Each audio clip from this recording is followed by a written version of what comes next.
በህይወት ዘመኔ እንደ ባሌ ያለ ምድር ሁሉም ነገር በአንድ ስፍራ ያለው አይቻላል። ይሄ ወጣት ሀገር ወደዚህ ወደ ራሱን ሀብት አውጥቶ ወደ መጠቀም መምጣት አለበት። ባሌን ውስጥ የነበራትን እምቅ በተወሰነ ሁኔታ ገልጦ ለማየት እድል አግኝቻለሁ። የሶፍ ዑመር ዋሻ ሰማለሁ በወሬ 15-20 ኪሎ ሜትር ርቀት ያለው የዋሻ ውስጥ ሰፈር እንዳለ ግን አላውቅም ነበር። ምንም አይነት ይሄ ነው ተብሎ ሊጠቀስ የሚችል የልማት እንቅስቃሴ ያልነበረበትን ዘመን ሳስብ በእውነቱ ለአገሬ አዝናል። ባሌ ያየነው ሀብት ተፈጥሮ ስለኛ ትተን ስላሁን ትተን እንዴት ነው ትውልድ ነቅቶ ከመባላት ወጥቶ አገሩን ሰርቶ ከልመና የሚወጣ ሀገር ምን ፈጥሮ ለሚለው ሪፍሌክት እንድናደርግ ነው።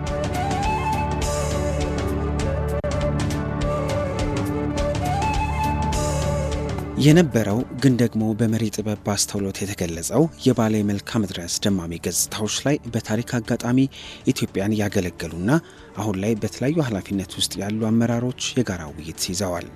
የሶፍ ዑመር ወግ የሚል ርዕስ የተሰጠው ውይይት በኢፌዴሪ ጠቅላይ ሚኒስትር ዶክተር አብይ አህመድ መሪነት በተካሄደው ውይይት በባሌ ያለው እምቅ የተፈጥሮ አቅም ለሚሊዮኖች የሚበቃ የግብርና ሀብትን መነሻ ባደረገው ወግ ስለምን እጃችን ላይ ያለውን ወርቅ በሚገባ እንዳንጠቀምበት ምን ጋረደን፣ እናቀዋለን በምንለው ባሌ አካባቢ ውስጥ ያለውን ጸጋ ሳንጠቀምበት እንደምን ቀረን የሚሉ የቁጭት ጥያቄዎች ተነስተዋል።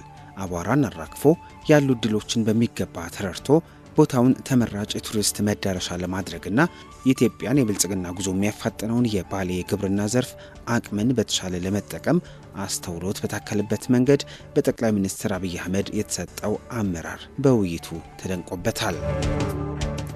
ይህ አጭር ዝግጅት 1 ሰዓት ከ50 ደቂቃ ከፈጀው የሶፍ ዑመር ወግ ዝግጅት በመጀመሪያዎቹ የውይይቱ ደቂቃዎች የተሰጡ ሀሳቦች ላይ ብቻ ትኩረት ያደርጋል። ሰለሞን ጫላ ነኝ። በሶፍ ዑመር ወግ ውይይት ላይ የመሳተፍ ዕድል ያገኙት የቀድሞው የኦሮሚያ ክልል ርዕሰ መስተዳድር አቶ አባዱላ ገመዳ ባሌን ባቀውም ባሌን የማቀው እላይ ላዩን ነበር ሲሉ ይናገራሉ። አቶ አባዱላ ገመዳ እንደሚሉት ዓይንን ከፋች ስራ መጀመሩን ጠቅሰው መጪው ትውልድ በሀገሩ የሚኮራበት ስራ በሰፊው መስራት እንደሚገባ ይገልጻሉ። ባሌን አቀዋለሁ። ባሌን ግን ማቀው ላዩን ነው። ብዙ ጊዜ ተመላልሼበታለሁ። ላለፉት 30 ዓመታት አቀዋለሁ። ግን ማቀው ላዩን ነው። አሁን ያለውን ሀብት በዚህ ደረጃ የመረዳት እድል አልነበረኝም። አንዳንዱን በወሬ እንደዚህ ያለ የሚል እንሰማለን። አንዳንዱን አሁን ግን ያለው ነገር ለባሌ ብቻ ሳይሆን ለኢትዮጵያም ለአፍሪካም የሚበቃ ሁሉ ነገር ያለበት ትልቅ ሀገር ነው ብዬ ወስዳለሁ። ብዙ ነገር ይኖራል። ይህን በጅምር ያለ ነገር ከእንትን ወጥተን ከጭቅጭቅ ከንትርክ ከመጋደልና ከመታኮስ ወጥተን ሙሉ አቅማችንን እንደዚህ አይነት ሀብትን ወደ ተጨባጭ ነገር የመቀየር ነገርና ከድህነትም ለመውጣት መጪው ትውልድ በአገሩ የሚኮራበት የሚኖርበት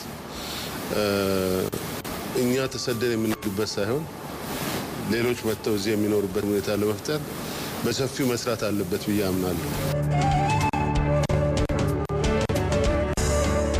የባሌ ተራሮች ብሔራዊ ፓርክ በ1962 ዓ.ም ነው የተቋቋመው። ድንቅ የተፈጥሮ ብርቅዬ እጽዋትና ዱር እንስሳት መገኛ የሆነው ፓርኩ መስከረም 2016 ዓ.ም ዩኔስኮ የዓለም ቅርስ አድርጎ መዝግቦታል። አቶ ወርቅነህ ገበየው እንደሚናገሩት በባሌ ያለውን ጸጋ ለመግለጥ በጠቅላይ ሚኒስትር አብይ አህመድ መሪነት የተሰጠው አመራር ትናንት የነበረውን መልክዓ ምድራዊና አየር ሁኔታን በደንብ ገልጸን እንድናይ አስችሎናል ይላሉ።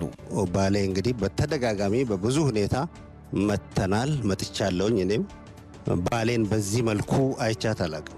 ባሌን በዚህ መልኩ አይቻት አላቅም ስል ዛሬ የነበረው ትላንት የነበሩ ነገሮች ዛሬ ስለተቀየሩ አይደለም። ትላንት የነበረው መልክዓ ምድር ዛሬም አለ። ትላንት የነበረው የአየር ሁኔታ የአየር ጸባይ ዛሬም አለ። እነዚህ ታሪካዊ ሀብቶቻችን ትላንትም ነበሩ። ዛሬ ያየነው ባሌን ገልጸን ነው ያየነው።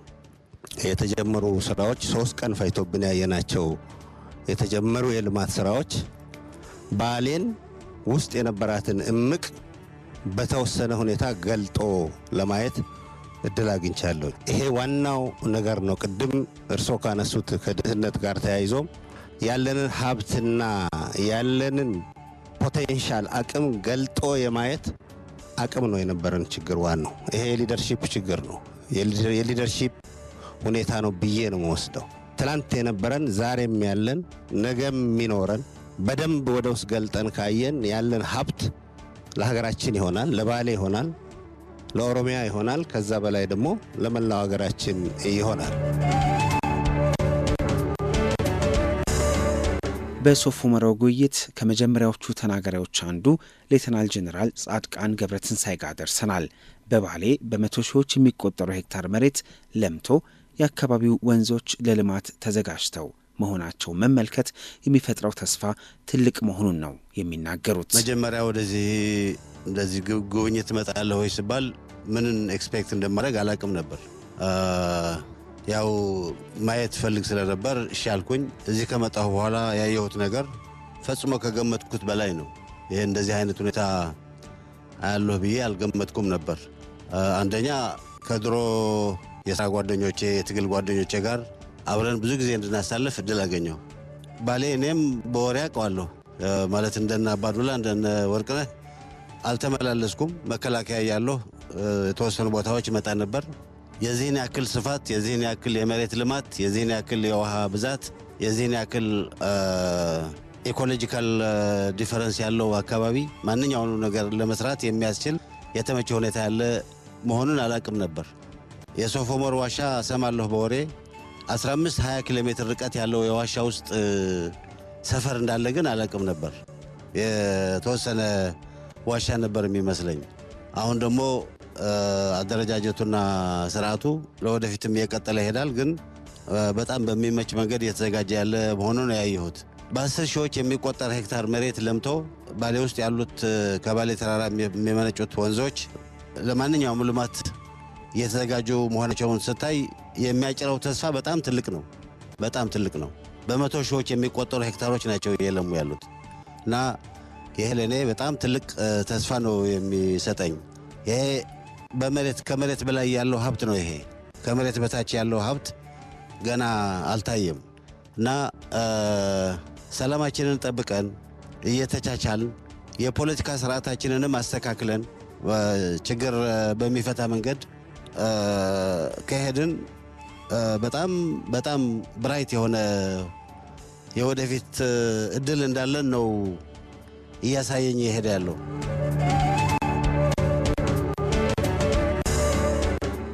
ጠቅላይ ሚኒስትር አብይ አህመድ ከቀድሞና አሁን ላይ ስራ ላይ ካሉ አመራሮች ጋር ባደረጉት የሶፍ ዑመር ውይይት ላይ አቶ ግርማ ብሩም ተሳትፈዋል። ጠቅላይ ግዛት ከሚባልበት ጊዜ ጀምሮ የሚያውቁት ባሌ አሁን በመልክዓ ምድር አቀማመጡም ሆነ በተፈጥሮ ለሁሉም የተገለጠ መሆኑን ይጠቅሳሉ። በልጅነት እኔ ባሌ ጠቅላይ ግዛት ይባል ከነበረበት ዘመን ነው ማውቀው። በኢትዮጵያ ውስጥ መረጃዎች ወስጄ ሳሰላ አሁን ባሌ ሁለቱ ባሌዎች አንድ ላይ የአጠቃላይ ኢትዮጵያ 3.9% ነው በቆዳ ስፋቱ።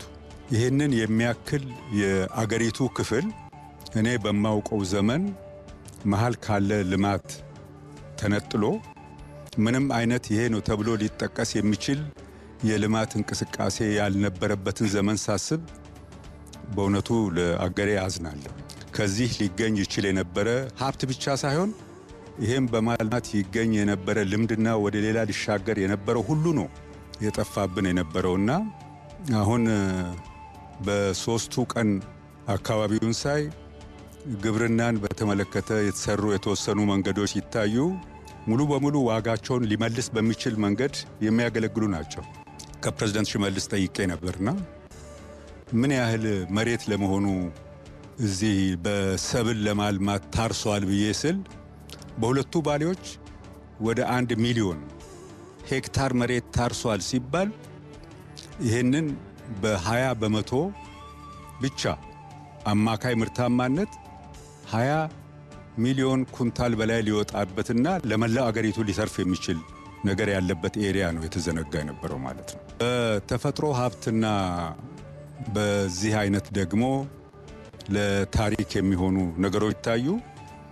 እኔ እዚህ አሁን ውስጡ ያለነውን ዋሻ አይነት ለታሪክ እይታ የሚሆን ሌላ ተቀራራቢ ነገርና አገር አለ ፈልጉና እዩ ቢባል የሚገኝ አይመስልም። ይህን የሚሰማ ሰው ወደፊትም መጥቶ የሚያይ ሊያመዛዝን የሚችለው ነውና ይህም ራሱ ተደብቆ የኖረ መሆኑ ሲታይ በጣም በብዙ የሚቆጭ ነው። ጠቅላይ ሚኒስትር አብይ አህመድ በሶፍ ዑመር ወግ ከቀድሞና በስራ ላይ ካሉ አመራሮች ጋር ባደረጉት ውይይት ካነሷቸው ነጥቦች መካከል ኢትዮጵያን ይህን ሁሉ ጸጋና ሀብት ይዘን መለመናችን እጅጉን የሚያስቆጭና ልንቀይረው የሚገባ ጉዳይ መሆኑን አንስተዋል። ኢትዮጵያ አሁን ላይ ያለችበትን ታሪክ ቀይራ እንድትበለጽግ ሁሉም የድርሻውን ሊወጣ እንደሚገባ አመላክተዋል። ኢትዮጵያ ያለ ጥርጥር ትውልድ ተቀባብሎ የሚያጸናት ሀገር ትሆናለች ሲሉ የተናገሩት ጠቅላይ ሚኒስትር አብይ አህመድ በኢትዮጵያ የተለያዩ አካባቢዎች ያሉ ጉዳዮች መልክ እየያዙ ይመጣሉ ሲሉ ጠቅሰዋል። ብልጽግናን ለማረጋገጥ ሁሉም በየአካባቢው ያለውን ሀብት እያወጣ ማልማት እንደሚገባ ተናግረዋል። የሚበጀን በመደማመጥ በመከባበር በመተጋገዝና ተካፍሎ በጋራ መኖር ነው ያሉት ጠቅላይ ሚኒስትሩ በትብብር መንፈስ ከሰራን የምንመኘውን ሰላምና ብልጽግና ማምጣት እንደምንችል አንስተዋል። ጠቅላይ ሚኒስትሩ በንግግራቸው እንደ ባሌ ሁሉም ነገር በአንድ ስፍራ ያለው ምድር አይቻል አቅም ይሄ ተሰጥቶን ልጆቻችን ግን ጫማ የላቸውም፣ ይህም ያስቆጫል ሲሉ በውይይቱ የመጀመሪያዎቹ ደቂቃዎች ላይ ባስተላለፉት መልእክት ተናግረዋል። ባሌ ያየነው ሀብት ተፈጥሮ ስለኛ ትተን ስለአሁኑ ትተን እንዴት ነው ትውልድ ነቅቶ ከመባላት ወጥቶ አገሩን ሰርቶ ከልመና የሚወጣ ሀገር ምን ፈጥሮ ለሚለው ለፖለቲካ ለምናምን ሳይሆን በደንብ ከውስጣችን ኢትዮጵያውያን ነቅተው ሀገራቸውን ሰርተው ሌላ መርዳት ሲገባን እኛ ያለንበት ሁኔታና የተሰጠን ነገር አብሮ አይሄድም። 2-3 ሰው ጠይቄ ያለው ያው እንደምታውቁት ሁሉንም ዓለም የማየት እድል አግኝቻለሁ። በሁሉም ዓለም ሻል ያሉ የሚባሉ ነገሮች ለማየት እድል አግኝቻለሁ። እኔ ጋንኛው እንዳይሆን እየጠየቀ ያሉኝ ሰዎችም መሰል ሐሳብ ነው ያላቸው። እስካሁን በህይወት ዘመኔ እንደ ባሌ ያለ ምድር ሁሉም ነገር በአንድ ስፍራ ያለው አይቻላቅም። ኢትዮጵያም ውስጥ አፍሪካም ውስጥ የትም ዓለም ይሄ ተሰጥቶን ግን ልጆቻችን ጫማ የላቸው። ቤቶቻችን አይታችሁ ከሆነ በጣም ያሳዝናሉ።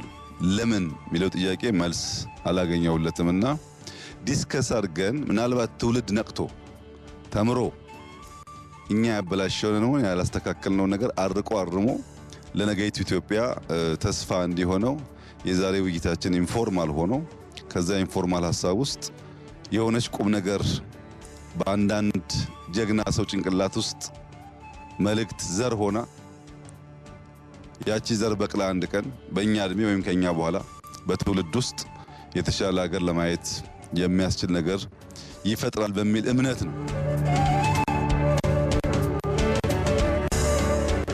ኢትዮጵያን በታሪክ አጋጣሚ ያገለገሉ የቀድሞና አሁን ላይ የሚገኙ የተለያዩ የስራ ኃላፊዎችን ባሳተፈው የሶፍ ዑመር ወግ ውይይት ላይ የመሳተፍ እድል ያገኙ የተለያዩ ኃላፊዎች የንግግራቸው የመጨረሻ ቃል ምስጋና ነበረ። ይሄ ትልቅ ሀብት ነው። ይሄ ትልቅ እድል ነው። ይሄን ትልቅ እድል በማግኘቴ እውነት ለመናገር በህይወት ኖሬ ይሄን በማግኘቴ በጣም እድለኛ ነኝ ብዬ ነው የማስበው። ይህንን ገልጦ የሚያይ የመሪነት ሚና አስፈላጊ ነው ብዬ ነው ማምነው። በጣም ደስተኛ ነኝ። አመሰግናለሁ። በጣም ነው የማመሰግነው ወደዚህ በመምጣቴ። የድሮ ጓደኞቼን የስራ ጓደኞቼን በማግኘቴ በጣም ደስተኛ ነኝ። እንደዚህ አይነት ዩኒክ ስብስብ ያለፈውንም እያወራ የሚመጣውንም እያሰብክ መሄድ የሚያስችል ሪትሪት አይነት ልበለው መዘጋጀቱ በጣም ትልቅ ነገር ነው የሚል እምነት አለኝ። ከመጠን በላይ አመሰግናለሁ። አብረን ልንውል የማንችል ሰዎች የተሰባሰብንበት በአንድ ቦታ ለ3 ቀን ያህል ሐሳብ የተቀያየርንበት መሆኑን በጣም አስደስቶኛል። በድጋሚ አመሰግናለሁ።